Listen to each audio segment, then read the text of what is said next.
Okay, we're live. All right, everybody. This is Brooke. She's here to tell her recovery story. Before we get started, be sure to smash the like button and leave a comment. Leave a comment. Website is in the description if you want to check that out. If you want to book you a story time or an interview on YouTube. Okay, so go ahead and tell us a little about yourself, Brooke. So, Brooke, I'm 31. I'm from North Carolina. My sobriety date is May 4th of 2020. Um, my drug of choice was always meth, but my addiction actually started probably back in 2012, and it actually started off of Adderall and Vyvanse. That's where it all stemmed from originally. And you were how old when you got into that? 20, somewhere between 20 and 22 in that area. So was that the first time you really messed around with drugs? Um, for the most part, my first ever experience with anything harder than weed, honestly, I was about 13, and I tried cocaine for the first time. Okay, so at 13, you tried a hard drug. Cocaine's a hard drug, so. It was, yeah. It was just never really my thing, so luckily it didn't start spiraling quite that early. Right. Sounds to me like you like the uppers, like you. Definitely, yeah, that was. Yeah. And that's the thing, some people, they got a thing for the opiates, the downers, the Xanaxes, and then some people got a thing for the uppers. When it gets into your brain and you like it, it becomes addictive. So you got a taste of it because cocaine's an upper, so you got a taste of that at 13 years old. Right, yeah. And then I kind of moved away from the people that, had introduced me to it. So I was good. I got heavy into marijuana for all of my teenage, early 20s. That was always there. Until the meth addiction got really bad. And then I let go of the marijuana. It kind of disappeared just because the two don't really go together very well. Right. And then my whole thing was always, I felt like I didn't have enough time in the day. There was never enough time. There was never enough of me to go around. And I was a workaholic. I still am a workaholic, but I figured out, if I spent $10, I bought an Adderall, then that I could work a double shift. And I was working as a waitress at the time. So, that's coming home with $400 versus $150. Right. So. For sure. I've been down the whole Vyvanse road, Adderall road, the methamphetamine road. It never grabbed a hold of me like the fentanyl, but I definitely know about it, and I know what you're talking about. It definitely gives you energy. So, you said you were around 22 when you got into the meth, and it kind of started to turn into addiction. And how long did that last? So I was 28 when I got sober. So all in all, about 6 years. 6 years. Okay, well that's awesome. And how old are you now, if you don't mind? Saying. 31. I'll be 32 in a couple weeks. So you've been clean for about 4 years now. That's awesome. Just about. That's awesome. So let's back up a little bit. Let's talk about, how did you grow up? Did you have any childhood traumas or anything like that? Oh, definitely. Both of my parents and my sister all, which there's a big age gap between me and my sister, but they were all in recovery and all dealing with their own mental issues. My dad was a Vietnam veteran. My mom suffered from depression and quite a few other diagnoses. So it was always hectic and always back and forth. And now my dad and my sister both became very active in 12-step programs and recovery programs. And that's where I spent a lot of my free time as a child. Was I would go to the meetings with them, which in turn made me really cocky. So I thought there was no way I could have a problem when I got older because I already knew. I want you guys to pay attention to this. She grew up in 12 steps in AA. It was a very common thing for her. That just goes to show you, you know, you got just because you think you know everything, you don't know everything. I went through a similar situation. I got clean once before, and I got cocky and thought I knew what I was doing. And the thing about it is, when you've got that addict mindset, you never know what you're doing. You think you do, but you never do. But continue. I didn't mean to cut you off.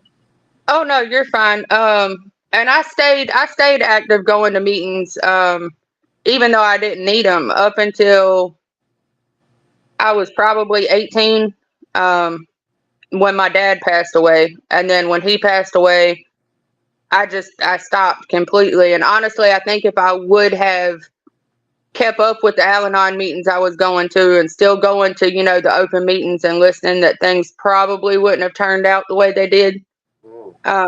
But I just kind of shut that portion of my life off as soon as he passed away.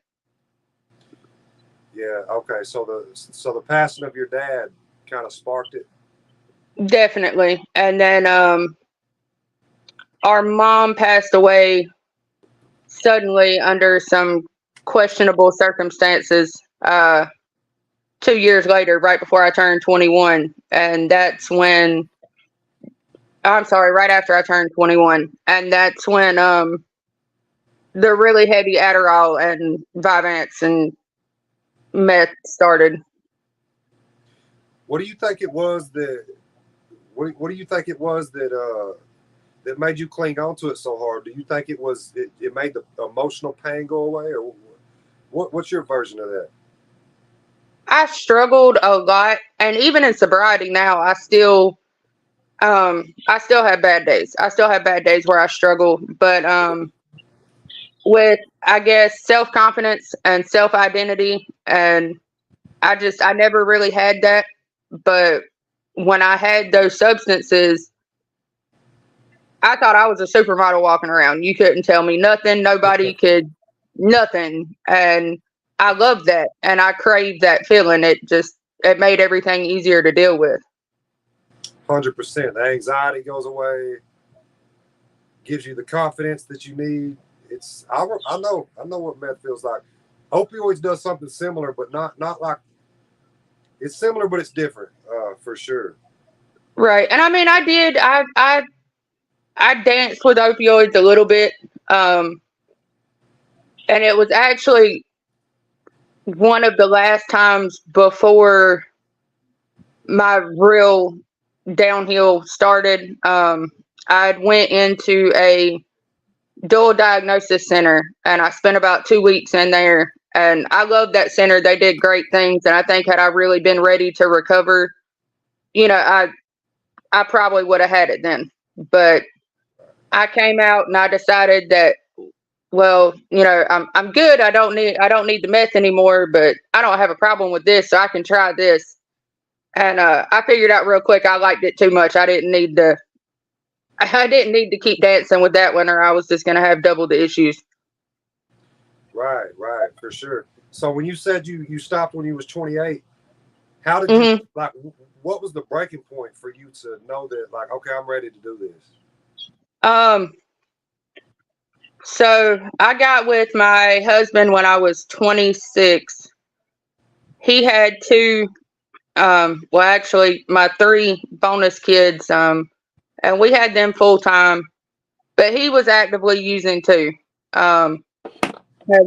We went down together, and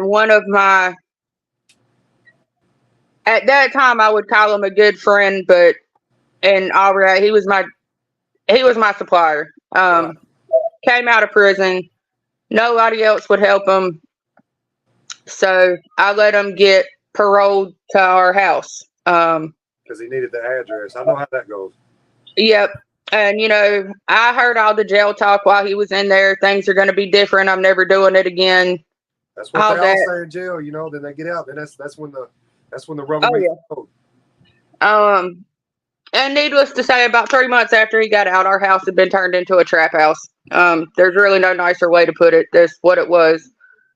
And I woke up one morning, actually October 15th of 2019. I had 2 DSS agents and I had DSS, ATF, DEA, local, all of them. I had all the initials standing in my bedroom doorway. Cop cars lined up and down the street outside. Wow. And at the time I thought that guy was my best friend. I held him above everybody. He could do no wrong in my eyes. I lost him, all four of my kids that day. And that was the start of the breaking point. Okay. So I got a couple questions. So you said the police and everybody was there. Did he get busted or something? Like, was that a raid? Yeah, he did. He did. We got raided that day. Got raided, and DCS took your kids because they were involved. Yeah. Okay. Yeah. We got lucky. I didn't come out with any. Me nor my husband came out with any criminal charges. Which, in all reality, we weren't. Right. Y'all were just users. But he caught some more charges, and he was on parole. So. Oh yeah, he screwed himself for sure. He did. He might still be gone. Is he still gone? He's actually caught, I think, about 4 more sets of charges since then. So it's hard to say what he's doing right now. Yeah, you don't even have to speak on it if you don't want to. I know some of those top situations can get touchy, but I was going to ask you, do you think you held him above everybody else because you knew he had what you wanted? You think that's what it was? That was part of it, and then it was also right when I let go of the Adderall and the meth got really bad. I had been in a really abusive relationship with one of his friends, and he kind of rescued me from that relationship. Granted, it wasn't to put me in much better of a situation looking back on it now. Yeah. But I think that's where that pedestal came from that he got placed on. Okay, yeah, I get it. I had a question on the tip of my tongue, but I do want to know about your kids. If you want to talk about that, were you able to get your kids back? How did that situation go? Oh yeah, so I got clean. The original clean date was December. First week in December of 2019. I left the house. My husband had already left to move in with the family member that 2 out of 4 of the kids had gotten placed with, so he could be closer to them. And it took about a month, just because I was scared of the come down. So he actually started. Goodbye, son. Thank you. Fine. Goodbye. Love you. He started getting clean before I did. He got me up there. We got all of them. Well, two of them came back, and then we had a relapse in May of 2020. That got DSS involved again, and that's when they fully entered foster care, and that was the last time either of us used. But we worked our case plan. We stayed clean. We did what we needed to do. We got the youngest one back in January of 2021. And then the next youngest, our 15-year-old, he came home that April. And then we got our last one who hadn't aged out. She actually just came home to us in September of this year. Because she had chosen to stay with the family member even after the case closed. And then she finally decided to come home to us just a few months ago. That's a huge accomplishment. So what it sounds like to me was your kids that was your motivator. That was your driver right there. Definitely. And I hear that from a bunch of women. So, I respect that. I respect the hell out of that you did that for your kids, because kids need their mother, I don't know what I would have did without my mom. I don't know. I would have turned out way worse than what I did, but for sure. But okay, I want to ask you this though. What was the withdrawals like coming off meth? Like, how hard was it for you to beat that? Did you use rehab or a treatment center, or how did you do it?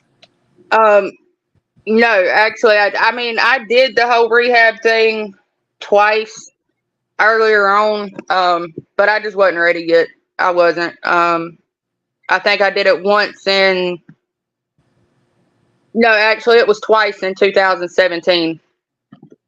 But I actually, during that time after the raid happened, and my husband was already gone before I left the house, I don't know. It's kind of like they took my kids and I adopted every, uh, I don't know a nice word to use for them. I had 17 people living in the house, none of which were related to me, and none of them had anywhere to go. Put it that way. Wow. So it was one big party all the time, and there was a night that I thought I was doing ice. It got offered, so I said, yeah, I would do it. About 20 minutes later, all I can remember is I made it to my bedroom, and I don't remember anything else for about 16 hours after that. Other than I woke up, I almost died that day actually from a stomach infection from bad dope. Damn. And I had suffered sexual assault during that time too. I came home. Somebody finally got me to the hospital. I came home from the hospital and I was so sick for probably a week that really I couldn't get out of bed. I didn't want to do anything. I didn't want to be awake. I just wanted to sleep. So For sure. that helped with the first, the worst part of the withdrawals. But even to this day, I still have days where it's almost like I wake up dope sick.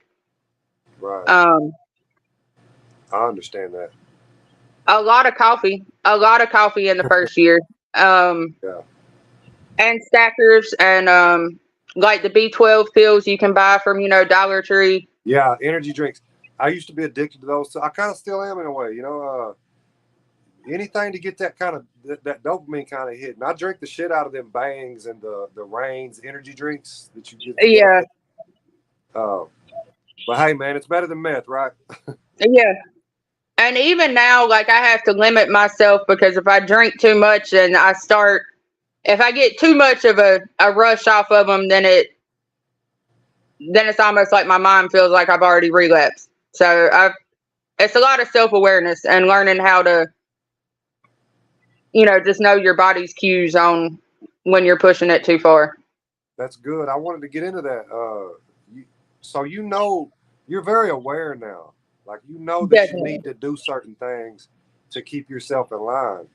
What are some of the tools that you use? Because I didn't know when I got clean the first time, that was the mistake I made. I didn't have a toolbox. A lot of people in recovery talk about a toolbox. That's a real thing. And it's a thing. It's something that you use to keep yourself on the straight. Like, okay, I can't be around this person. I can't go over here. I can't do these things. I can't go to the club.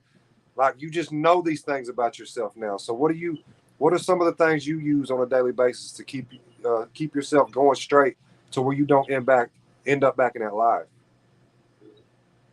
Honestly, just knowing your emotions. Like I know if I get too mad, if I get too aggravated, I feel like in fact, me and Heather B off of Discord had to have a conversation about this in our inbox the other night because I came home, the kids were going crazy. My husband was tired from work. He wasn't trying to help. Everything was just everywhere. And I caught the feeling of, I need more energy. Like there's not enough of me to go around right now. Yeah. And it's just, even if it means the house isn't going to be clean and the kids are going to tear stuff apart, you got to walk away from it and learning just to leave things. And also, Right. the change in playgrounds and playmates. I mean, I moved 2.5 hours away from my hometown, and there's maybe two people in that hometown that I still talk to Yeah, on a regular basis. that's very important. I think that's the most important thing anybody can do is the people, places, and things. Definitely. A lot of people try to stay around the same people. It just don't work, man. You hang around the barbershop long enough, you're gonna get a haircut. Yeah. Yeah, for sure, for sure. That's what I did, And though. also, I try to help as many people. Well, it's not saying that I've got, an extreme amount of time in recovery, but You got a significant amount of time for sure. You should be proud of that. Don't ever let I, anybody tell you otherwise either. but I try to help. I've actually got one buddy. He was one of the 17 that were, you know, randomly living in my house. He's in a men's program now, trying to recover. And he was actually one of the ones involved in our last relapse. But it's been a long time talking to him, but he finally took that step. And there's been a couple others that I've tried to help along the way. Some of them have got it, and some of them, they got it for a day or two, and they're just not ready yet. Yeah, that's what it is. That's what it boils down to. People just ain't ready. But that was like your situation. You was ready. You was ready to do it. Pull the trigger, and it sounds like you didn't need a treatment center. The funny thing about treatment centers and like, I don't think they're absolutely essential. They do help, but what is essential is being ready, like being ready to do this. Because if you're not ready right here, the treatment center is just going to be a little gap in between you getting high. You know what I mean? Exactly. And Um, my whole view on it has always been they're great when you're in a controlled situation, but it honestly comes down to when you get out of that controlled situation and you get back out in the real world. And if you're not ready, then it's that real world's gonna eat you alive as soon as you get back out there. yeah, and I've been to rehab. I've been, I went to rehab once, and I paid attention. I paid attention to the people that you can tell the people that are taking it serious, and you can tell the people that, yeah, they're probably gonna get back out and do the same thing. Right. People that are taking it serious, they're doing their programs, they're doing their, going to the meetings, and you can just tell. But yeah, I think it's awesome that you have been through all that. The meth addiction, lost your kids, and if I'm not mistaken, you lost them twice. Is that what you said? Yeah. Techno. They went into I don't know what they call it in other states, but in North Carolina, it's a temporary safety placement. Right. Which is where they were still in our custody, but they couldn't live with us. We couldn't be, left alone with them. But they weren't technically in state custody yet. And we got them back from that, and then we went on a family trip for a weekend back to our hometown. And Ah, there you go, guys. There you go. People, places, things. Learn from it every time. Uh, that's a big one. That's a big one. So we basically went over how you grew up in the meetings. How you got on the uppers. The Vyvanse, Adderall, meth. It's all really the same shit if you ask me. You know, yeah, pretty much. meth is just a little bit more extreme. um, and you getting clean and getting your kids back. That's a success story. Before we get up off here, do you wanna leave the audience with anything, a message, something you think might help somebody? You can think about it. Definitely one for my biggest trick I found to keep me from relapsing, because I know a lot of what gets a lot of people is they want to chase that first high they ever got again. Mm. I have erased that memory as much as possible from my mind of what my first high was like, but I definitely remember that last high and how miserable I was. If you keep your lowest point in your head and think about that when you think about using, I promise it'll help you decide you don't want to use. That's powerful. That's powerful. Let me repeat what she just said. Think about your lowest time, not your best time in addiction, because there's a lot of low times. It feels good in the beginning. That's why people get, they carry on with it. but the end result is always negative. So keep that end result in mind. And thank you so much for coming on here, Brooke. You didn't have to do this. You had the courage to come on here and tell your story. I think that's awesome. You're definitely gonna help somebody out there. Even if you help one person, it's worth it, you know? No problem. Thank you so much for having me. It helped to tell it finally. Yeah, yeah. And we can do it again sometime if you want to. We can do it on TikTok, wherever. But Sure. guys, that's the end of it right there. Thank y'all for sticking in here and listening. Be sure to hit the like button for me. And if you wanna connect with me, my link is in my bio or my description, the description. Check out my website and we can connect. All right, we're out of here.